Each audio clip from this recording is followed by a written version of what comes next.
sekarang dengan semua apa yang sudah dilakukan oleh AHY kepada Anies dengan membentuk koalisi perubahan dan perbaikan. Tapi tiba-tiba pasangan yang dipilih justru Caimin yang belum berdarah-darah, yang belum pernah melakukan perjuangan apa-apa bagi Anies Baswedan.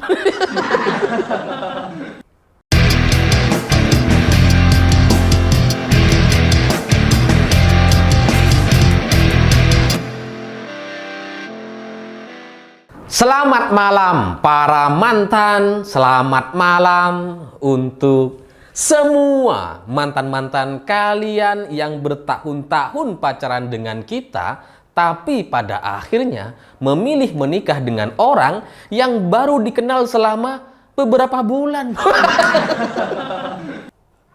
Itu kan kebayang rasanya gitu ya, tersayat-sayat.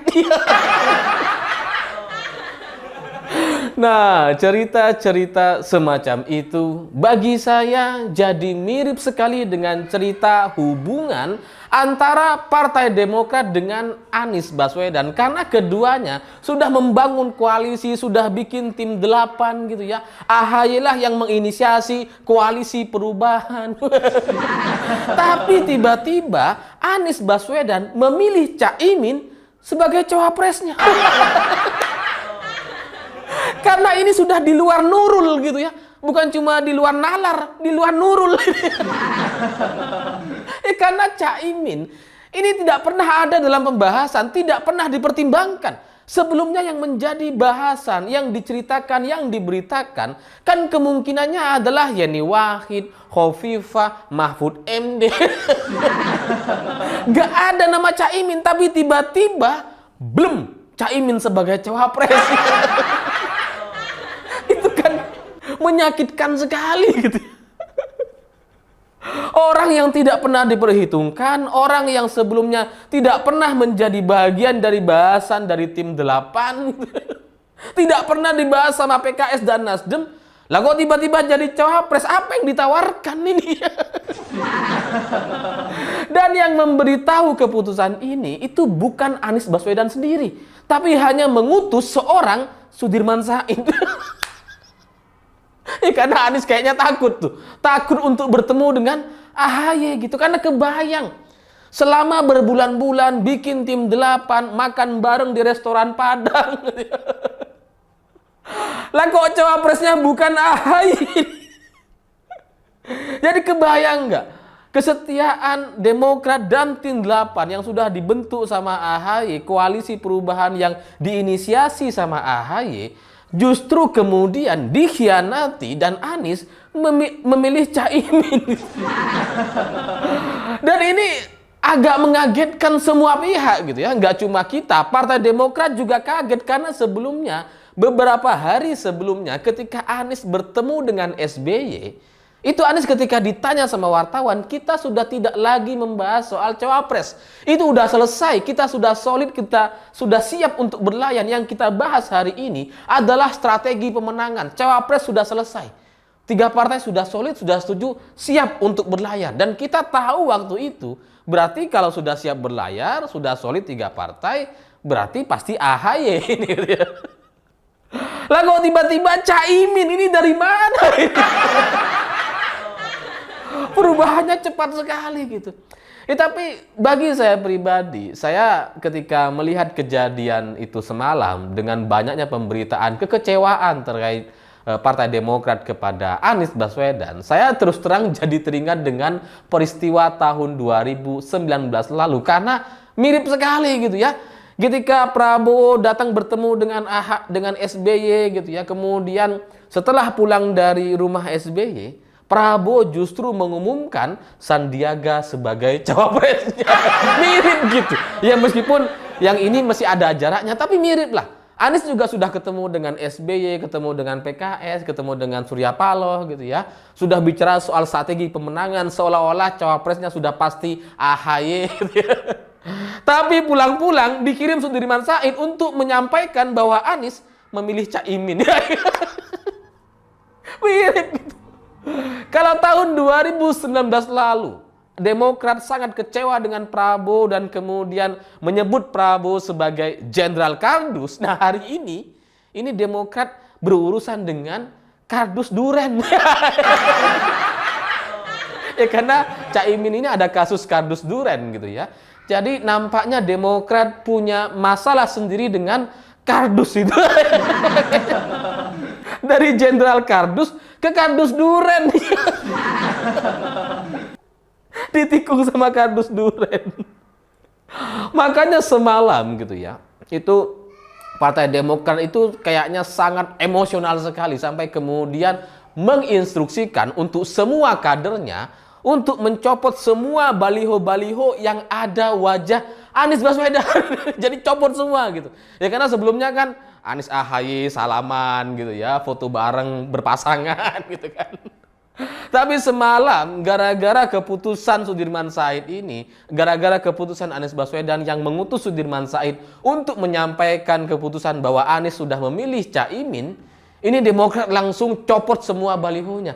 Kalau bagi saya, dari sudut pandang saya sebagai pakar mantan gitu ya, saya melihatnya ini sama seperti orang yang berpacaran selama bertahun-tahun, sering posting kemesraan di sosial media, berdua mesra gitu ya.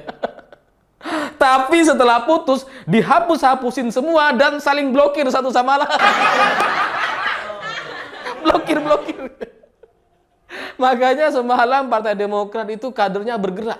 Langsung copotin semua baliho. Malam itu juga, detik itu juga gitu ya. Jadi kekecewaannya itu kayaknya sudah seperti orang yang baru diputusin pacar. Perih gitu kayaknya gitu. Udahlah diputusin, rugi baliho juga gitu ya. Ya karena kebayang baliho yang dipasang di mana-mana itu kan bukan dari uang Anies itu. Dari Partai Demokrat semua itu baliho.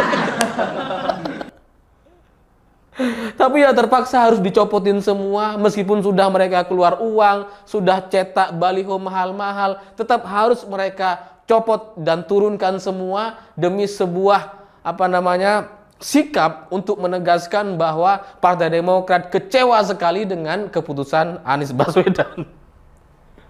Ya, siapa yang nggak kecewa diselingkuhi gitu ya? Diselingkuhi sama orang yang nggak pernah ada dalam radar. Kita udah curiga ibaratnya kita sudah curiga dengan Mahfud MD, Khofifah, Yeni Wahid, lalu kemudian dibatasi nih. Ya ini didatengin gitu ya, Mahfud MD didatengin, disamperin lah, dibatas-batasi supaya Anies ini nggak milih ketiganya. Tiba-tiba Caimin, orang yang nggak ada dalam radar dan nggak ada dalam pengawasan Demokrat. Ya, saya mengerti bagaimana perasaan orang-orang Demokrat semalam gitu ya, karena pasti sangat-sangat menyakitkan sekali. Karena seperti yang selalu saya bilang bahwa yang menyakitkan itu bukan kegagalan, tapi tingginya harapan. Nah, harapan yang diberikan oleh Anies Baswedan selama ini sudah terlalu tinggi gitu. Bikin perjanjian, bahkan sudah ketemu dengan SBY beberapa hari sebelumnya. Itu kan ibarat orang datang ke rumah orang tuanya gitu, ibarat mantan kita datang bertemu dengan orang tua kita, sudah berkomunikasi dengan baik, sudah menunjukkan tanda-tanda setuju dan sebagainya, tapi pulang-pulang dijodohin sama orang lain. Itu perih sekali gitu, padahal sebenarnya AHY ini kurang apa dibandingkan Caimin gitu ya. Kalau kita mau melihat sejarahnya, AHY ini dulu sudah membantu Anies Baswedan untuk menang di Pilkada DKI 2017 lalu. Karena di putaran kedua, AHY dan Anies ini bersatu untuk mendukung Anies sebagai Gubernur DKI Jakarta waktu itu. Karena AHY kan terpental di putaran pertama, kalah di putaran pertama. Setelah itu AHY ini mendukung gitu. Lalu sekarang dengan semua apa yang sudah dilakukan oleh AHY kepada Anies dengan membentuk koalisi perubahan dan perbaikan. Tapi tiba-tiba pasangan yang dipilih justru Caimin yang belum berdarah-darah, yang belum pernah melakukan perjuangan apa-apa bagi Anies Baswedan. Dan kebayang nggak, orang yang sudah berjuang selama bertahun-tahun, sudah menunjukkan loyalitas, sudah memberikan jalan dan panggung untuk Anies gitu ya. Tapi kemudian dianggap seperti tidak pernah ada hubungan apa-apa, karena kemudian yang diutus untuk menyampaikan informasi hanya Sudirman Said. Itu ibarat kita pacaran bertahun-tahun, gak ada masalah selama ini. Beberapa hari yang lalu sudah ketemu antar keluarga, tapi tiba-tiba datang kurir ngasih surat undangan. Itu perih sekali. Dan pasangan yang dipilih Caimin lagi. Coba apa untungnya bagi Anies untuk milih Caimin? Tapi ya bagaimanapun kenyataan ini sudah terjadi hari ini, sementara Partai Demokrat harus segera meresponnya gitu ya. Kabar baiknya ini tidak semepet tahun 2019 lalu, karena kalau tahun 2019 itu kan hitungan hari sangat mepet sekali gitu ya. Kalau tahun 2019 itu Demokrat itu bahkan tidak bisa masuk ke koalisi Pak Jokowi karena semua bahasan itu udah selesai dengan semua partai pendukung koalisi Jokowi Ma'ruf Amin. Sampai kemudian ketika Demokrat mau datang, ini udah selesai gitu, rapatnya udah kelar. Jadi nggak bisa nambah satu lagi. Kalau nambah satu lagi, ini semua partai harus rapat lagi, dan itu sudah tidak memungkinkan karena semua partai sudah siap bergerak untuk kampanye untuk Jokowi Ma'ruf Amin. Makanya kemudian 2019 lalu Demokrat meskipun sudah menyebut Prabowo sebagai Jenderal Kardus, tetap aja pada akhirnya mereka bergabung dengan Prabowo Subianto karena nggak punya pilihan. Tapi hari ini, tahun ini itu masih cukup panjang gitu ya. Koalisi bahkan belum terbentuk di mana-mana. Semua partai masih sangat fleksibel gitu ya, kecuali PDI Perjuangan dengan Pak Ganjar karena mereka sudah punya tiket 20% dan sudah pasti bisa maju gitu ya. Jadi yang solid cuma PDI Perjuangan, sementara Gerindra dengan Prabowo dan yang lain-lain ini masih bisa berubah gitu ya. Masih bisa ganti satu sama lain, sehingga Demokrat masih punya waktu untuk masuk bergabung dengan koalisi dan menyelesaikan masalah 2024 dengan segala pengkhianatannya itu dengan cara-cara yang baik dan cara-cara yang benar. Ya meskipun pasti sangat menyakitkan sekali, habis dikhianati gitu ya, pasti nggak mudah untuk kemudian bangun komunikasi dengan partai-partai lain karena cenderung ada trauma akan dikhianati untuk yang kedua kalinya. Ya karena saya kalau ngelihat Demokrat itu kasihan sekali gitu ya, karena ya ketika sekarang mereka coba mungkin akan masuk ke koalisi lain, posisi tawarnya udah turun, sudah bukan cawapres lagi, mungkin ya cuma menteri gitu ya. Sementara di sisi lain, ini semua hal yang selama ini difokuskan, diberikan kepada Anies, itu kayak jadi nggak ada gunanya sama sekali. Bahkan baliho sekalipun gitu ya, itu jadi kayak harus dicopot-copotin. Karena nggak ada gunanya lagi untuk pasang nama Anies di sana gitu. Jadi kalau saya ibaratkan, ibarat orang yang pacaran gitu ya, Demokrat ini udah keluar habis-habisan, udah keluar uang banyak. Bahkan suaranya sampai turun dan diserobot sama Partai Nasdem. Suara oposisi sudah berbelok ke arah Nasdem dari Partai Demokrat, sudah habis-habisan nih.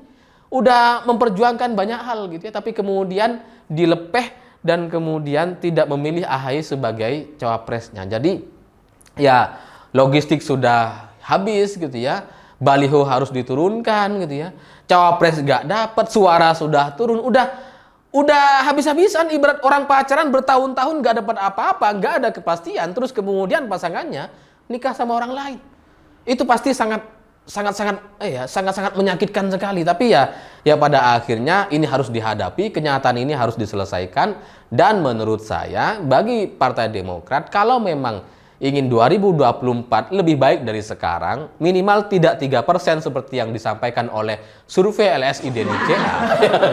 ya minimal Demokrat itu bisa bergabung dengan koalisi yang benar, entah itu dengan Prabowo atau dengan Ganjar Pranowo. Kalau dengan Prabowo mungkin penawarannya masih tinggi, masih bisa cawapres, masih memungkinkan. Tapi kalau dengan Pak Ganjar ya mungkin cuma cukup sebagai menteri saja. Tapi bedanya kalau dengan Pak Ganjar, dengan PDI Perjuangan itu sudah lebih pasti. Minimal tidak akan ada perubahan lagi soal posisi capres dan cawapresnya. Tapi kalau dengan Prabowo ya bisa terjadi lagi drama-drama dikhianati seperti ini. Ya saya pikir itu. Terima kasih sudah menonton.